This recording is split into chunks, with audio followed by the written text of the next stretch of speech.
목사인 저에게 바람이 있다면은 넓게는 하나님의 나라가 이 땅에 견고하게 세워지는 것이고, 좀 내로하게 하면은 제가 목양하는 이 교회가 건강하게 잘 세워지는 것이 저의 바람이에요.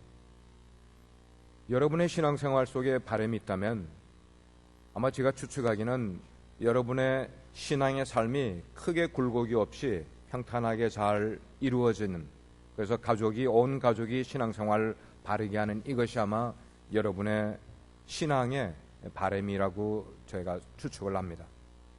이렇게 우리 신앙인들, 목회자이든지 평신도들인지 우리에게 있어서 우리가 바라고 있는, 그 말은 우리가 기도하고 있는 것의 최고의 비결은 저나 여러분이 성령 충만해지는 것이에요. 아멘. 우리 바람이 이루어질 수 있는 최고의 비결은 우리가 성령 충만해진다는 것이에요. 성령 충만해진다는 것은 내 삶에 이루어지는 어떤 모든 것들이 다 해결받을 수 있는 그런 비결이 바로 성령 충만에 있다는 것을 우리에게 말씀해 주는 내용이에요. 구약의 스가랴 선지자가 쓴 스가랴서에 4장 6절에 보면 이런 말씀이 있어요. 여호와께서 말씀하시되 이는 힘으로 되지 아니하며 능력으로 되지 아니하고 오직 나의 영으로 될 수 있다 그랬어요. 여기에 지금 이것은 이라는 것이 무엇이냐? 스가랴 선지자가 말씀하는 이것은 이라는 것은 무너진 하나님의 성전을, 예루살렘 성전을 재건하는 것이에요. 자, 무너진 성전을 재건하기 위해서 사람들의 손이 필요하고 땀이 필요하고 노력이 필요한데, 하나님은 말씀하시기를, 여호와께서 말씀하시기를 그렇게 하는 것은 너희들의 힘으로 되는 것 아니고 너희들의 능력으로 되는 것 아니고 나의 영으로 된다, 성령으로 된다고 말씀하고 있는 거예요. 여러분, 이게 무슨 말이에요? 이건 뭐냐? 우리가 영적으로 회복이 되면은 하나님의 무너진 성전을 회복시킬 수 있다는 것을 말씀하고 있는 것이에요. 오늘 성령 충만과 그 능력이라는 말씀이 오늘 교회 속에 어떻게 펑셔네이트 하는지를 저와 여러분의 말씀을 통해 생각해 보려고 하는 거예요. 바울이 에베소 교회를 방문했을 때 이런 질문을 했습니다. 에베소 교회 성도 여러분 성령 받으셨습니까? 여러분 성령 받으셨습니까? 이렇게 바울이 물었어요. 그랬더니 에베소 교회의 성도들이 뭐라고 대답했는가? 우리는 성령이라는 얘기를 들어본 적도 없습니다. 그랬어요. 와우. 예배하러 모인 성도들에게 사도 바울이 여러분 성령 받으셨습니까? 라고 물어보니까 그 성도들의 리스폰스가 뭐냐면은 우리는 성령 그 얘기 들어본 적도 없어요. 사랑하는 여러분들이요, 우리 사랑하는 빗소교회의 성도 여러분들이요, 여러분들은 성령에 대해 들어본 적이 있습니까? 성령에 대해서 들어본 적이 있습니까? 성령이라는 단어를 들어본 것이 아니라 제가 묻는 것은 여러분 교회 나오시면서 성령을 경험하셨습니까? 지금 이 질문이에요. 예.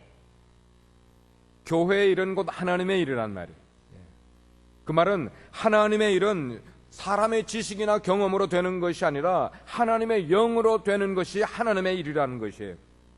하나님의 영으로 된다는 것은 성령의 능력이 없이는 하나님의 일이 될 수가 없다는 말이에요. 따라서 우리 그리스도인들이 성령 충만을 구하지 아니하고 우리가 하나님의 일을 할 때 세상 재능을 가지고 한다든지 세상 학문을 가지고 한다든지 우리가 그 경험으로 하게 되면은 하나님의 일, 교회를 세우는 일, 영혼을 구원하는 일, 선교하는 일, 이것이 될 리가 없단 말이에요. 그런 하나님의 일들은 교회를 세우는 것이나 하나님의 일을 하는 그 일은 하나님의 성령의 힘을 덧입지 않냐고는 할 수 있는 일이 아니라고 성경은 말씀하고 있기 때문에, 그런 의미에서 우리에게 꿈에도 소원이 있다면 그게 뭡니까? 우리에게 꿈에도 소원이 있다면 그게 뭡니까? 그거밖에 안 돼요? 우리에게 꿈에도 소원이 있으면 그게 뭐예요? 성령 충만, 성령 충만. 제 목소리가 큰지 여러분 목소리가 큰지 한번 해볼까요? 예? 성령 충만 없이는 우리가 아무리 고상하게 교회를 나와도 우리를 통해 하나님이 일을 하시지 않는단 말이에요. 성령 충만 받는 것이 이렇게 중요하니까 예수님이 제자들에게 약속을 했어요. 내가 너에게 성령을 보내주겠다. 성령을 보내주겠다고 말씀만 한 것이 아니라 예수님이 그 제자들을 떠나시면서 너희들은 꼭 성령 받아야 돼. 너희들이 성령 받지 않고 하나님의 일을 하려고 생각하지도 마. 그 내용이 오늘 우리가 읽은 49절의 말씀 가운데 그거예요. 볼지어다 내가 내 아버지께서 약속하신 것을 너희에게 보내노니 너희는 위로부터 능력으로 입혀질 때까지 이 성을 떠나지 말고 머물러 있으라 이 말이에요. 예. 여러분, 이게 예수님이 제자들에게 주신 마지막 명령이었어요. 누가복음 제24장의 마지막은 예수님이 제자들에게 주신 말씀이고 그것이 계속해서 사도행전 1장에 보면 연결되고 있는 거예요. 사도행전 1장 4절과 5절에 보면 예수님이 구름을 타고 제자들을 떠나 하나님 계신 그 곳으로 승천하기에 직전에 예수님이 제자들에게 성령을 받으라고 약속을 하셨어요. 명령하셨어요. 그 내용이 보면 그래, 사도와 함께 모이사, 지금 예수님이 제자들을 떠나기 직전에 모였어요. 그들에게 분부하여 이르시되 영어로는 command them.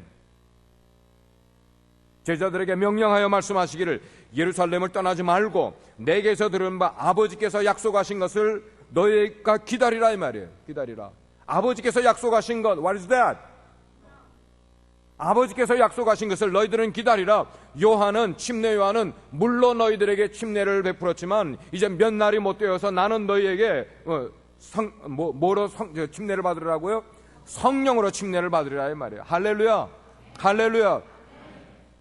여러분, 이 말씀을 풀이하면은 제자들이 선교하러 나가기 전에, 제자들이 나가서 하나님의 말씀을 설교하려고 하기 전에, 너희들이 나가서 하나님의 이름으로 봉사하려고 섬기러 나가기 전에 먼저 성령 받기를 기다리면서 기도하라고 말씀을 하고 있는 것이에요.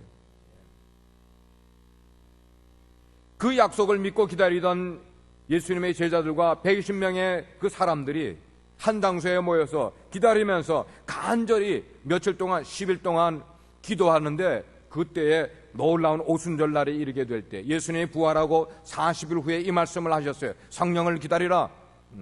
예수님이 승천하셨어요. 승천하신 다음에 10일 동안 제자들이 열심히 한 곳에 모여 기도하게 되니까 오순절날 50일째 말이에요. 각 사람 머리 위에 성령이 그들에게 임하는데 불의 혀가 갈라지는 것처럼 막 임하더니 그들이 전부 다 성령의 충만함을 받고 마치 새 술에 취한 것처럼 각기 다른 방언의 말씀을 하였다 그랬어요. 그 자리에, 그 시간에 성령 충만을 받은 베드로가 시장에 나가서, 저작거리에 나가서 하나님의 말씀을 설교를 한번 하니까 한 번 설교에 3,000명이라는 사람들이 회개를 하고 예수 믿겠다고 작정을 하고 침례를 받는 놀라운 역사가 초대교회에 일어났다는 것이에요. Unfortunately, 오늘날 우리가 알고 있는 가까운 곳에 아니면 먼 곳에 소식으로 알고 있는 수많은 교회들이 교회 속에 가지각색의 질병으로 신음하고 있는 교회들이 있어요. 큰 교회는 큰 교회대로 신음하고 작은 교회는 작은 교회대로 신음해요. 그들이 신음하는 이유 속에 보면 그 질병이 뭐냐? 목회자들이 병들어 있는 목회자들이 얼마나 많은지 몰라. 지금 목회자들이 병들었다는 것은 그들이 결핵병에 걸렸다는 말 하는 게 아니에요. 암병에 걸렸다는 게 아니에요. 목회자들이 영적으로 병에 걸려 있다고. 목회자들만 병 걸려 있어요? 성도들이 얼마나 많은 병에 시달리고 신음하고 있는지 몰라. 그 병에 걸리니까 사람들이 나오는 게 뭐야? 원망이에요. 병 걸린 사람 속에서 나오는 게 시비야, 시비. 병 걸린 사람 속에 나오는 게 뭐야? 세속화된 모습이란 말이에요. 그래서 교회에서 구역예배로 모였다, 목장으로 모였다. 이 사람들이 모여가지고 뭐 하는가? 동영화 꺼내놓고 성금 보고 있어. 아는 분들은 웃으시네. 형제들이 모여서 맥주판 버리고 있는 거예요. 하나님의 말씀을 나누는 게 아니라 목장으로 모여가지고 드라마 얘기를 가지고 나누고 있어. 이게 뭐냐면 교회가 병든 징조의 그 모습 가운데 이런 모습들이 일어나고 있단 말이에요. 하지만 그런 병든 교회 속이라 할지라도, 신음하는 교회 속이라 할지라도 성령이 그들 가운데 충만하게 임하게 되면은 교회의 그 모든 질병들이 치유가 되더란 말이에요. 시험거리들이 떠나가는 역사가 일어나더란 말이에요. 어떤 때예요? 성령이 충만하게 되니까. 이런 성령 충만의 능력을 받기 위한 하나님의 명령이 있어요. 회개하라. repent. 회개하라는 것이. 마태복음 3장에 보면은 침례 요한이 하나님의 말씀을 어기고 마음대로 나가고 있는 유대 백성들을 향하여서 말하는 거예요. Repent, 회개하라. 마태복음 4장에 보면 예수님이 공생애 시작하면서 처음 설교를 하시는 예수님의 첫 번째 설교의 내용이 뭐였어요? 회개하라. 회개하라. 오순절날 성령 충만을 받은 사도 베드로가 나가서 처음으로 설교할 때 설교의 내용이 뭐였는가? 회개하라 이 말이에요. 회개. 자, 그러므로 단순히 우리가 기도하면은 성령이 우리에게 온다는 그런 믿는 것 가지고 이게 되는 일이 아니라는 거예요. 우리가 믿고 기도하기 이전에 해야 될 일이 있는데 그게 뭐냐? 우리 죄를 회개하지 아니하고는 성령으로 채워지기를 기대하는 것조차 잘못된 것이라는 거예요. 회개가 우리 기도하면서 성령 받는 것보다 먼저 있어야 되는 거예요. 회개하지 않으면 성령 받지를 못한다는 거예요. 사도행전에 8장에 보면 그런 똑같은 얘기가 기록이 되어 있어요. 마술러, 매직시언이에요. 마술사 시몬이 마술을 해서 사람들에게 돈을 많이 모으는 사람이었는데 가만 보니까 자기보다 더 능력 있고 힘이 있고 기적을 일으키고 있는 분이 나타난 거예요. 누구예요? 예수 그리스도가 나타난 거예요. 그분을 바라보니까 막 기적과 역사가 일어나는 거야. 예수님의 제자들도 막 안전뱅이를 일으키고 장님을 눈을 뜨게 만들고 이런 역사가 일어나니까 이제 마술쟁이 시몬이 마음속으로 야, 저 능력을 내가 입으면은 내가 큰 돈을 벌 수 있겠다 착각하고 있죠. 그래서 그가 그 하나님의 능력을 성령 충만을 돈으로 살려고 니고시에이트 하는 내용이 성경에 기록이 되어 있어요. 8장에. 그런데 그의 마음이 하나님 앞에 옳지 않았던 거예요. 베드로의 말에 의하면은 우리가 인용을 하면은 그가 완전히 회개를 하지 않았어요. 어떻게 하긴 했습니까? 예수님의 제자들을 통해 침례를 받았단 말이에요. 주 예수의 이름으로 침례를 받았지만 그럼에도 불구하고 회개하지 않았기 때문에 하나님이 그 마음을 바르게 여기지 않았다고 말씀을 하고 있는 거예요. 여러분, 여기 회개라는 것은 죄 짓기를 멈춘다는 그런 의미예요. 그 죄에 대해서 내가 유감스럽게 생각을 한다, 아니면 내가 왜 죄를 그렇게 지었을까 후회하는 정도를 지금 여기 회개한다는 말을 쓰는 게 아니라, 회개한다는 것은 내 마음이 하나님을 생각할 때 너무 죄송해서, 내 마음이 너무 죄송해서 기꺼이 죄 짓기를 멈추고 그 죄의 길에서 돌아가는 이런 모습이 진정한 회개라고 성경은 말씀을 하고 있는 거예요. 자, 그러므로 우리가 정말 회개한다면은 하나님의 말씀이 우리의 마음속을 이렇게 비춰주게 될 때, 제가 지금 설교를 하게 되면 하나님의 말씀이 선포될 때 이것이 여러분의 속 마음을 하나님의 빛으로 비춰주는 거예요. 비춰주게 될 때 여러분 속에 뭐가 있는지를 우리가 보는 거야. 내 마음속에 원망이 있습니까? 다 비춰지는 거예요. 내 마음속에 시기하는 게 있습니까? 비춰지는 거예요. 악독이 가득합니까? 비춰지는 거예요. 깐죽거리는 모습을 갖고 있습니까? 내 몸이 다 보여지는 거예요. 지금 하나님의 말씀 앞에.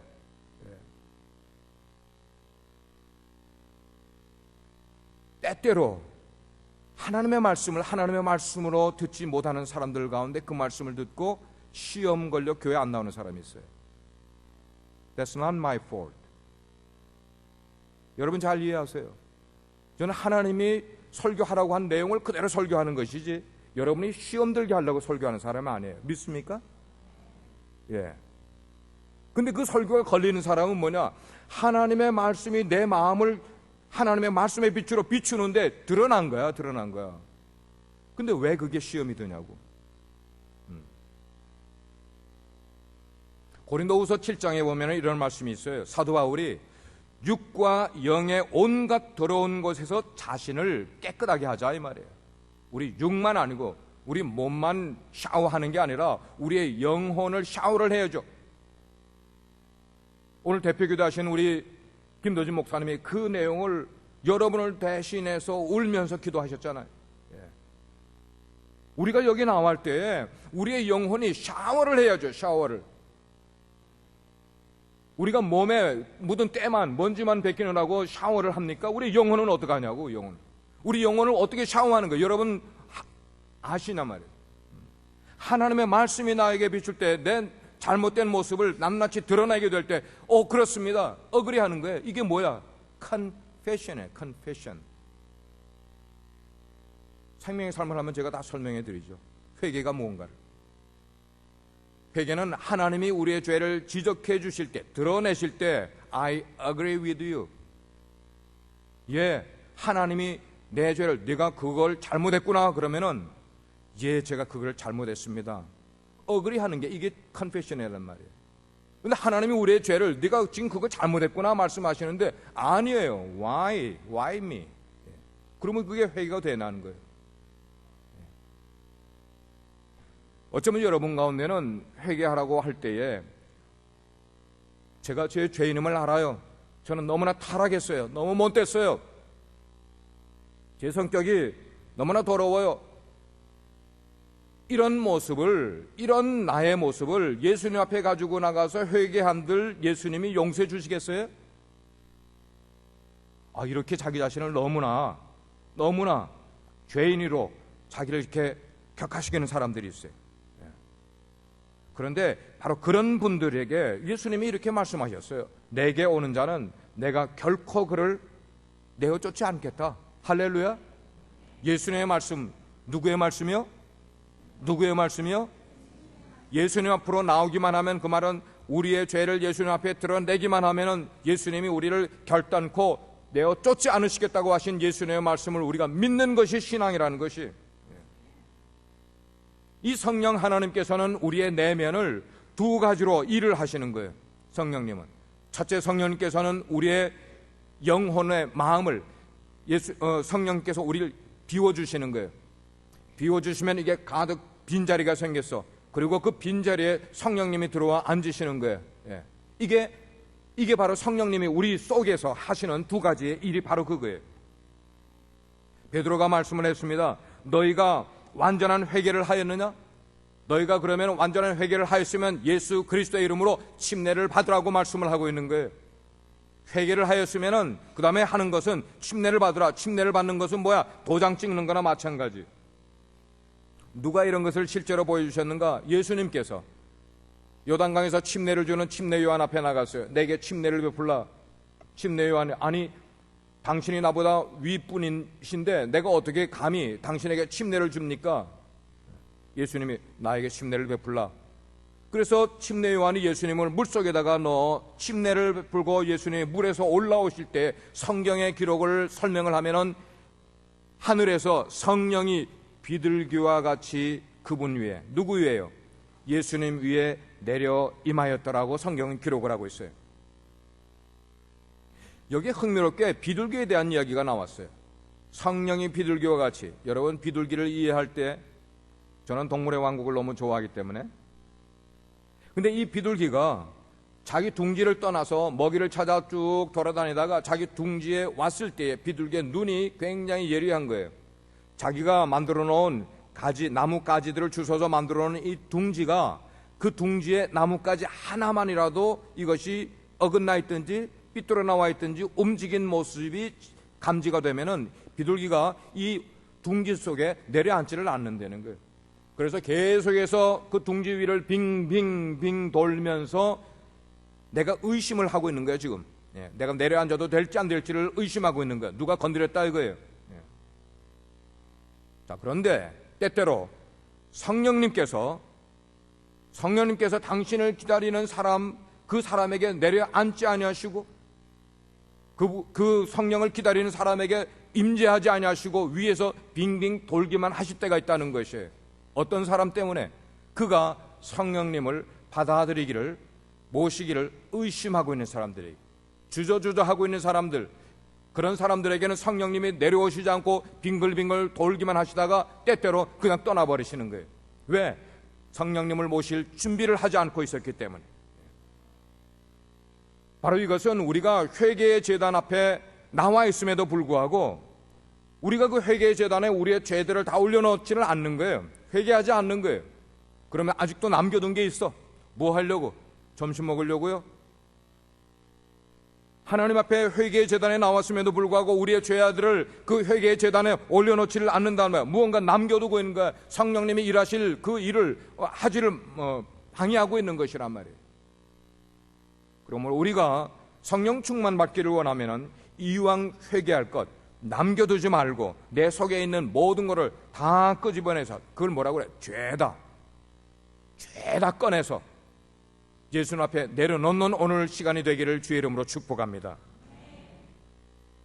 성령 충만을 통해서 나타내시는 능력들이 성경에 많이 나오고 있어요. 사도행전 1장 4절과 5절은 조금 전에 제가 한번 읽어드렸어요. 또 한번 읽어드릴게요. 주님이 뭐라고 말씀하셨는가 하면, 제자들에게 너희들은 예루살렘을 떠나지 말고 내게 들은 바 아버지의 약속하신 것. 여러분, 아버지의 약속하신 것 뭐예요? 다시 한번, 아버지의 약속하신 건 뭐예요? 자, 그거밖에 안 됩니까? 아버지의 약속하신 건 뭐예요? 성령을 너희들은 기다리라 이 말이에요. 침례 요한은 뭐로 침례를 줬어요? 물로 침례를 줬지만 너희가 몇 날이 못 돼요. 뭐로 침례를 받으리라? 성령으로 침례를 받으리라. 믿으시면 아멘 하시길 바랍니다. 성령으로 침례를 받으시라 그래 예수님 말씀하시는 거예요. 예수님께서 제자들에게 예루살렘을 떠나지 말라 한 데는 이유가 있지 않겠냐고요. 너희들이 떠나지 않고 기다리고 있으면은 어떤 사람들이 너희들에게 떡보따리를 갖다 줄 것이니까 기다리라 이 말이에요. 어쩌면 너희들이 전도여행 나가기 전에 돈 봉투를 갖다가 줄지 모르니까 그 사람들 돈 봉투 가지고 올 때까지 기다리라는 그 말씀에 아니야 그런 얘기가 아니야. 너희들이 예루살렘을 떠나지 말라. 언제까지? 너희들이 성령을 받을 때까지 떠나지 말라 이 말이에요. 우리의 능력이라는 것은 우리 자신에게서 나오는 것 아니에요. 어떤 사람 보면 하나님의 능력의 일들을 이루시는 분들이 계세요. 근데 그 능력이 그 사람에게서 나오는 게 아니야. 그 사람을 통하여 누가 역사하시기 때문에? 하나님의 성령이 역사하시기 때문에. 그래서 예수를 믿는 가운데도 똑같이 예수를 믿는 것 같지만 아니에요. 예수를 믿는 사람들인 가운데도 그 가운데 성령 충만한 사람은 그 사람에게 웬만한 시련이 와도요 흔들리지 않더라고요. 성령 충만한 사람은 그에게 시험이 닥쳐와도 그 시험을 넘어졌다가도 쉽게 일어나더라고요. 성령 충만한 사람은 어떤 사람이 자기를 높이 비행기를 태우는 그런 일이 있어도 그 말은 뭐예요? 우리를 막 칭찬하고 프레이즈를 해도 그 사람이 교만해지지 않더란 말이에요. 어떤 사람은요, 성령 충만한 사람은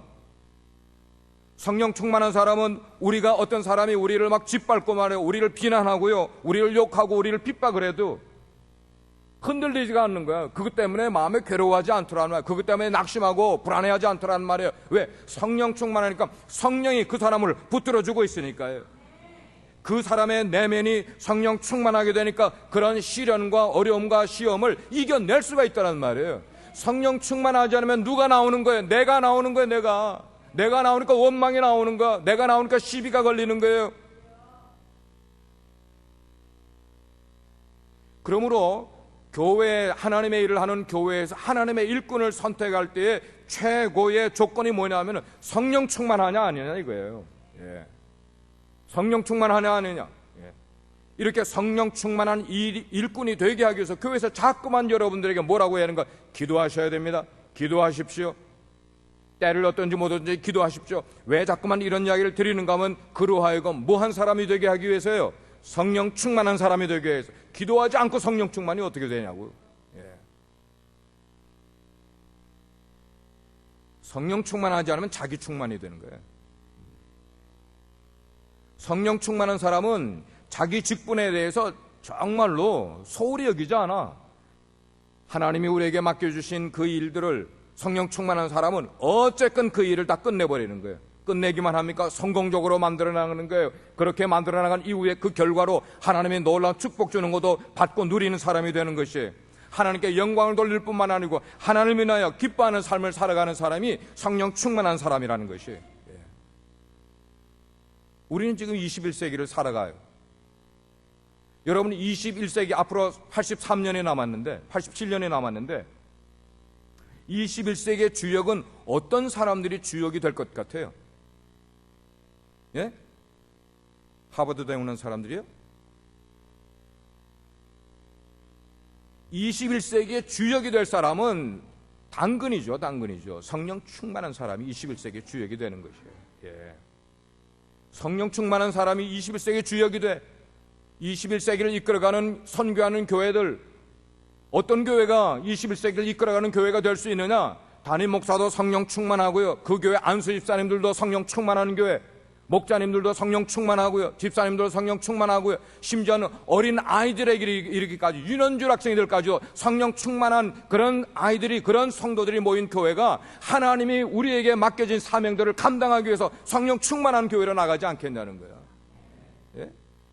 하나님이 어떤 교회를 쓰시겠냐고. 여러분의 묻습니다. 여러분 성령 충만하십니까? 성령 충만하십니까? 성령 충만하기를 원하시면 아멘 하시길 바랍니다. 성령 충만한 사람이 돼야 되는 거예요. 예. 교회만 성령 충만하는 것이 아니라 우리 개인도 마찬가지예요. 우리 개인이 성령 충만해지면은 우리 개인의 근심이 성령의 불로 다 소멸되어 버려. 성령 충만하면 우리의 가난한 것이 풍요롭게 된단 말이에요. 성령 충만하게 되면 우리 속에 있는 질병이 평안함으로 다 고침을 받게 된단 말이에요. 우리가 개인으로 성령 충만하게 되면 우리 속에 두려움이 있으니까 평안으로 바뀌는 거예요. 우리가 욕심장이면은 이제 남을 구제하는 사람이 되는 거예요. 성령 충만하게 되면 열등의식 사라져버려요. 성령 충만하면은 남과 비교하는 것 없어져 버려. 비판의식 다 없어져 버려요. 왜? 성령 충만 속에 그런 것이 남아있을 이유가 없기 때문이라는 것이에요. 그런데 우리 인간 사회 속에 얼마나 갈등이 많고 어려움이 많아요. 우리 속에 두려움이 얼마나 많고 염려가 얼마나 많아요. 낙심이 얼마나 많아요. 왜 그래요? 성령이 충만해 있지 않고 자기로 충만해 있으니까. 예? 이걸 이겨야지. 이거 내가 이길 수 있는 사람이 있어요? 없어요. 저도 못 이겨요. 저도 제가 저를 못 이겨. 그러나 성령님이 제 속에 들어오셔서 저를 사로잡고 저를 드라이브 하실 때, 예, 맞습니다, 성령님이 제 인생을 주관해 주십시오. 내 말을 주관해 주시고 내 눈동자를 주관해 주시고 내 발걸음을 주관해 주십시오. 그러면 성령님께 내 삶을 맡기게 되니까 성령님이 나를 인도해 주시니까 웬걸 사람들에게 칭찬받는 삶을 살게 되는 것이에요. 여러분, 사람의 수단이나 방법이나 노력이나 인간의 어떤 조건, 이런 걸 가지고 하나님의 큰일을 할 수가 없어요. 그게 되지 않아요. 하나님의 큰일은 누가 하게 하는 겁니까? 다 같이 성령님이 하게 하신다. 무엇으로 하나님의 큰일을 할 수 있을까? 성령 충만만이. 그러므로 여러분이 혹시 어리석다고 생각하세요? 괜찮아요. 여러분이 혹시 못났다고 생각하세요? That's okay. 그게 하나님의 큰일을 하는 것과는 전혀 상관이 없어. 하나님은 우리가 못났다고 큰일 안 시키는 분이 아니고, 하나님은 우리가 뭐 소극적이라고 뭐 그런 건 아니에요. 하나님은 성령 충만한 자를 들어서 그가 못났든지 상관없어, 어리석었든지 상관없어요, 경험이 별로 없어도 상관없어, 그의 가족의 가문에 전통이 없어도 상관없어요, 손재주가 별로 없어도 발재주가 별로 없어도 전혀 상관없어. 하나님이 보시는 것은 저가 내가 보낸 성령으로 충만한 삶을 살아가느냐, 그 사람을 보면서 그에게 하나님의 큰일을 시키시는 줄 믿으시길 바랍니다. 그러면 그런 성령님을 모시기 위해서 우리는 어떻게 해야 되냐요? 성령님을 모시고 그 능력을 내 삶 가운데 경험하고 나타내기 위해서 우리는 기도하고 예배해야 되는 거예요. 따라 하시길 바랍니다. 기도하고 예배해야 한다. 기도하고 예배해야 한다. 성령 하나님은 우리의 믿음을 통해 일하시는 분이세요. 성령 하나님은 우리의 회개를 통해 일하시고, 우리가 기도하면 기도를 통해 일하시고, 우리가 예배하면 우리의 예배를 통해 역사하시는 분이 성령님이세요. 그래서 사도행전 1장 14절에 보면은 마음을 같이하여 오로지 뭐에 힘쓰라? 다시 한번, 뭐에 힘쓰라? 아직도 불이 안 타오르시는군요. 뭐에 힘쓰라? 기도에 힘쓰라 말씀하고 있는 거예요. 누가복음 24장에 그랬어요. 그들이, 그 다음에 괄호한 것은 원문에 있는 것도 있고 없는 것도 있고, 그들이 그에게 경배하고, 그 다음에 뭐라고 그러는가 하면 예수님이 승천하시고 나서 큰 기쁨으로 예루살렘에 돌아가 늘 성전에서 하나님을 뭐하니라? 하나님을 뭐하니라? 찬송하니라. 예. 초대교회 성도들은 주님께서 그들에게 약속하신 것 뭐예요? 주님이 그들에게 약속하신 것 뭐예요? 성령. 그 성령을 받기 위해 함께 모여서 기도하면서 간청하면서 예배를 드렸더니 성령님이 그들에게 임하신 거예요.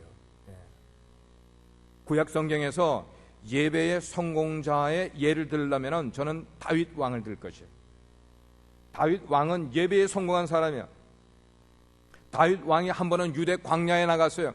유대 광야에 나가서 하나님께 기도를 하는데 시편 63편에 보면 이런 기도를 하고 있는 거예요. 다윗이 기도를 합니다. 하나님, 주는 나의 하나님이십니다. 주는 나의 하나님이시라. 내가 간절히 주를 찾을 때 물이 없어 마르고 황폐한 땅에서 내 영혼이 주를 갈망하며 내 영혼이 주를 갈망하며 내 영혼이 주를 갈망하며 내 육체가 주를 앙모하나이다. 앙모하나이다.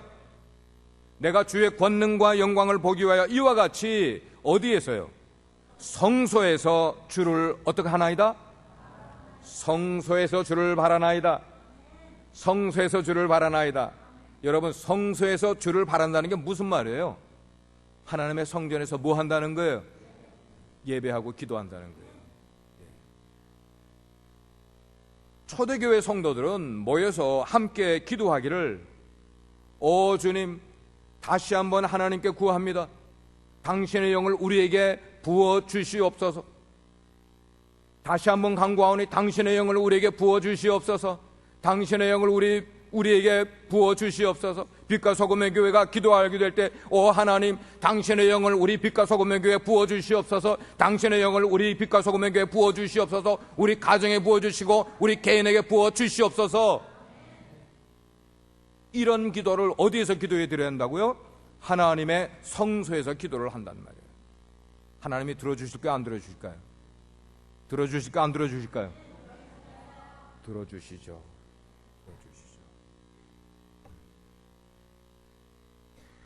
이렇게 초대교회의 성도들은 하나님을 그렇게 예배하고 하나님의 어린 양 예수 그리스도를 송축하였어요. 그랬더니 하루는 성령이 비둘기와 같이 그들 가운데 가득 임하는 것을 경험하게 되었어요.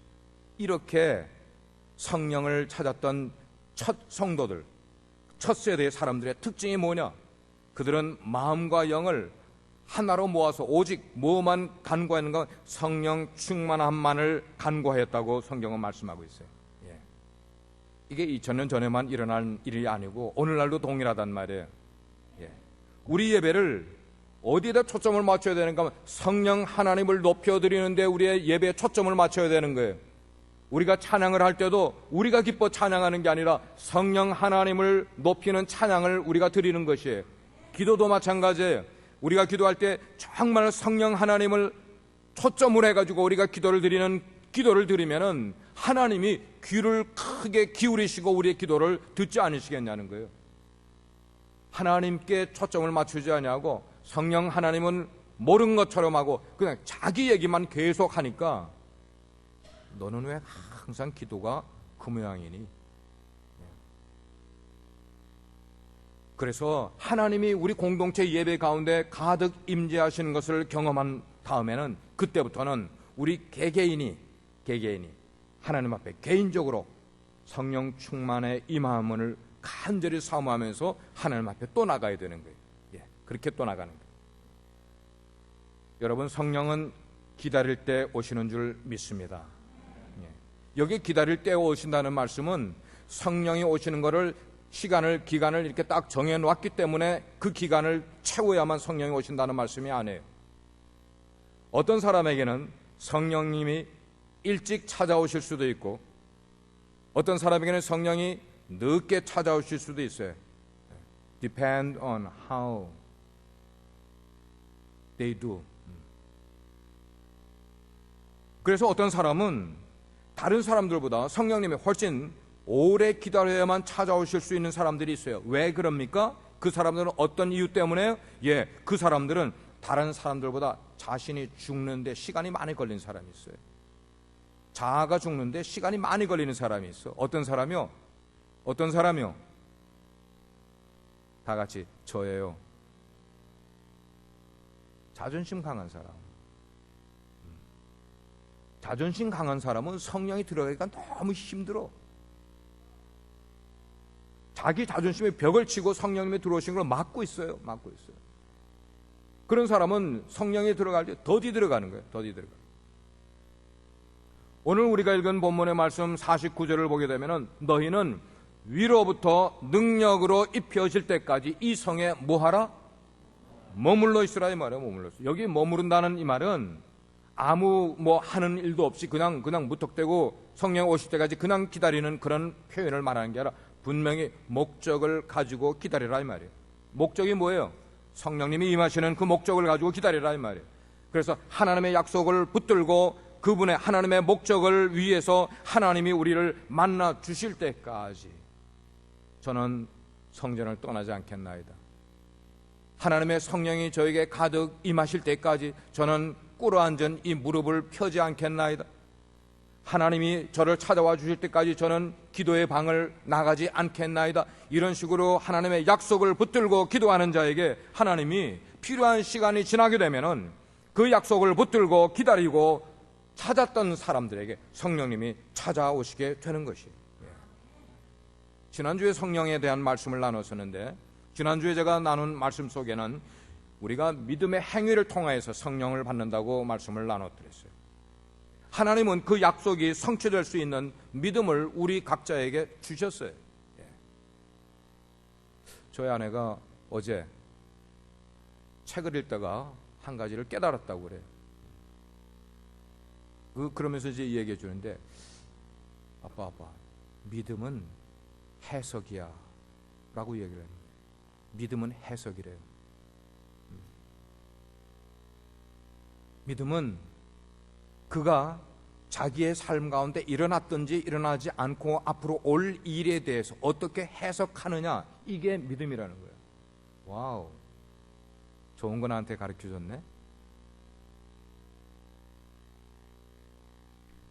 여러분, 요한계시록 22장 제일 마지막에, 22장이 마지막이잖아요. 그 마지막에 보면은 그랬어요. 요한계시록에서 오라 듣는 자도 오고 목마른 자도 내게 오라. 그리고 원하는 자는 와서 값없이 생명수를 받아 마시라고 말씀을 하고 있어요. 원하는 자는 와서 마시라 이 말이에요. 주님께서는 우리에게 이 선물을 우리에게 주셨는데 그 선물. 그래서 골고다 십자가에서 우리의 주님께서 우리의 손에 뭘 주셨어요? 용서라는 걸 주셨어요. 부활하신 주님께서 그 주님의 손으로 우리에게 다시 주시는 게 뭐냐? 성령을 주신다고 약속하신 거예요. 아멘. 십자가를 통해서 용서를 받았으면은 부활을 통하여 이제는 주님이 우리에게 뭘 주셨어요? 성령을 주시더라 이 말이에요. 성령은 선물이에요. 성령은 선물이에요. 그 성령을 받으려고 우리가 막 몸부림칠 이유가 없어. 막 몸부림친다고 성령 받는 것 아니에요. 그러나 우리가 단순하게 마음을 심플하게 가지면서 성령님을 내가 구하면은, 그리고 내가 기다리면, 그리고 내가 기도하고 있으면 성령님이 내게 오실 것이야 믿음을 가지고 기다리면은 그 성령님이 저와 여러분에게 어떤 모습으로 오는가 하면 평안함으로, 성령님이 뭐 이상하게 오시는 게 아니라 평안함으로 저와 여러분 가운데 임하실 줄 믿습니다. 제가 어느 날 성령님의 이끌림을 받았어요. 그래서 오순절 성령 강림이 이뤘던 바로 그 장소로 성령님께서 저를 이끌어 가셨어요. 그 밤을 저는 아직도 기억을 잊을 수가 없어요. 근데 그곳에 갔더니 하나님이 저를 기다리시다가 저를 환영해 주시는 거예요. 하나님이 저를 웰컴해 주시는 거예요. 그래서 오순절 성령 강림이 있었던 그 장소, 그 시간, 그래서 제가 경험한 바로 그것이 제가 믿음 생활하던 것 가운데 가장 익사이딩하고 크루시얼한 그런 믿음의 어떤 역동적인 신앙을 만들어줄 수 있는, 변할 수 없는 하나님의 능력을 체험을 한, 그리고 제가 제 믿음을 다해서 반응을 했던 사건이 바로 그날 경험이었어요.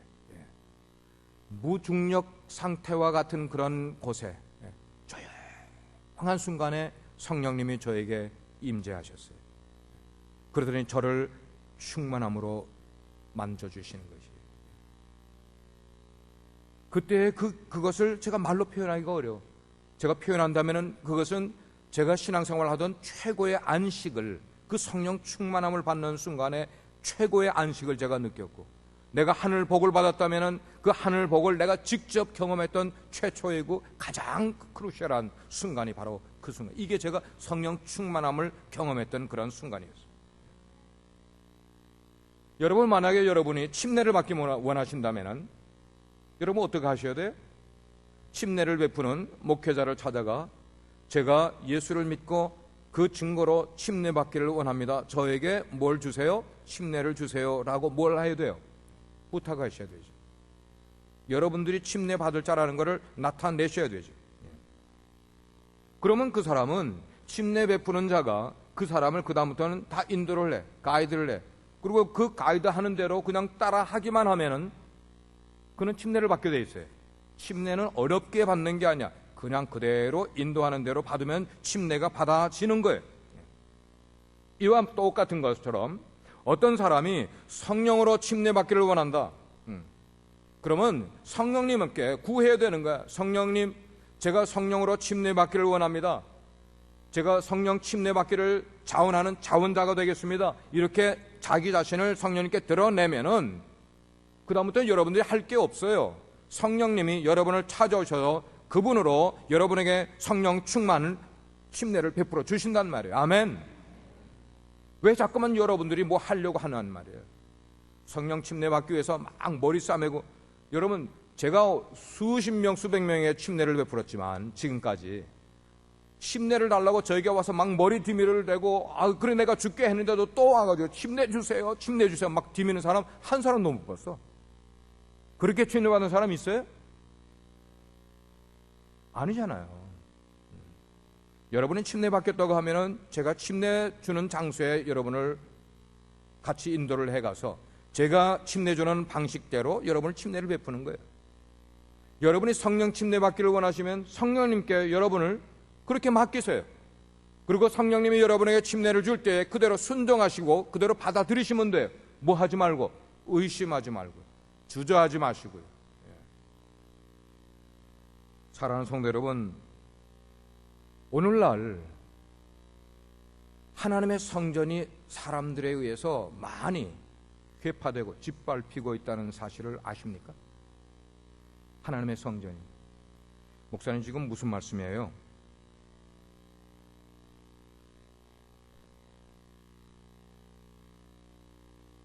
여러분 오늘 예배 오실 때 그냥 뭐 예배 시간 한번 참석하고 돌아가면 그런 마음으로 오신 분 계세요? 아니죠. 하나님이 여러분에게 메시지를 주시는 것을 듣고 가셔야죠. Is that true? 예, 듣고 가셔야죠. 오늘날 교회가 사람들에 의해서 짓밟히고 있다고. 예수님을 따르는 사람들에게 이렇게 말씀하셨어요. 이 집은, 내 집은 뭐 하는 집이라? 또 물어볼게요. 여러분 다 대답하세요. 입 벌리시고. 예수님이 말씀하시길 내 집은 뭐 하는 집이라? 내 집은 뭐 하는 집이라? 내 집은 뭐 하는 집이라? 예수님이 말씀하셨어요. If Bible says this sanctuary is the house of prayer, 이 전이 기도하는 집이라고 말씀하셨으면은 우리는 여기에 두 가지 하러 오는 거야. 예배하러 오는 것이고 기도하러 오는 것이 되어야 되는 거예요. 아멘. 에이, 좀 아멘 크게 해보세요. 안 하시니까 이게 안 나오는 거야. 아멘이 안 하시니까.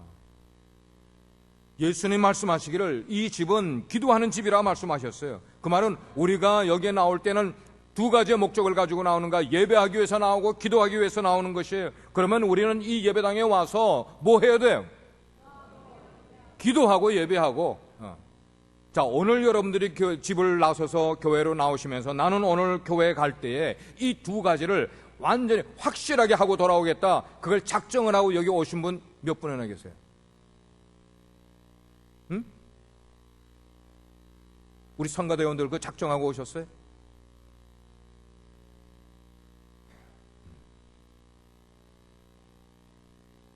사랑하는 우리 빛과 소금의 성도 여러분, 우리 지금부터라도 성경대로 신앙생활 합시다. 한번 저를 따라하세요. 성경대로 신앙생활 하자. 더 정확하게 성경대로 신앙생활 하자. 성경대로 신앙생활 하자. 성경대로 신앙생활 하지 않으면서 여기 올 이유가 뭐가 있어요? 네? 그거 뭐 큰 어려운 일이에요? 예배하고 기도하는 거 어려운 일이냐고요. 근데 성경대로 안 하고 있잖아. 바로 그 부분을 주님께서 우리에게 말씀을 하시는 거예요. 성경대로 신앙생활 하게. 오늘 광고도 했지만 이제 이틀만 지나면은 10월이에요. 그래서 10월, 11월, 12월 이 3개월 동안 우리는 내가 잃어버렸던 신앙생활에 성경대로 신앙생활 하던 하지 못했던 것들을 회복하기를 원해요. 제가 목회자로서 회복해야 되겠다. 아까 제가 얘기했죠. 오늘날 우리 주변에 얼마나 많은 교회들이 질병으로 뭐 하고 있다? 뭐 하고 있다? 신음하고 있는데 우리 교회도 그렇게 돼야 되겠냐는 거예요. 지난 금요일 날 저녁에 우리 모인 기도의 용사들이 얼마나 간절히 부르짖고 기도했는지 몰라. 주변 교회들의 연약해진 모습을 살려달라고 말이죠. 성령이 떠난 교회, 성령이 역사하는 교회로 만들어달라고, 목회자들에게 힘을 달라고 부르짖어 우리가 기도를 했단 말이에요. 여기서 여러분들 대다수는 금요일 날 저녁에 안 나오시잖아요. 그러니까 내가 오늘 또 이야기할 수밖에 없는 거예요. 우리가 여기에 왜 오냐는 거야. 왜 오냐는 거예요. 주일날 예배하고 기도하기 위해서 오는 거예요. 여기에 동의하시는 분은 아멘 하시길 바랍니다. 그래서 이번 3개월 남은 이 금년 다 갈 때 3개월 동안 우리가 신앙생활을 성경대로 하기 위해서 제가 여러분에게 서제스트하는 게 있는데, 첫째는 뭐냐? 적어도 신약성경 27권을 완독하자는 거예요. 신약성경을 완독하고, 두 번째는 여러분들이 어디서 기도하든지 이젠 상관없이 하는 게 아니라 제가 여러분께 바른 신앙생활 하는 거 가르쳐 드릴게요. 주중에 한 번은 꼭 교회 나오셔서, 주중에 한 번은 교회 나오셔서 30분 이상 교회에서 기도하라는 거예요. 성소에서 주를 바라는 모습이 우리 가운데 잃어버린 거예요. 네?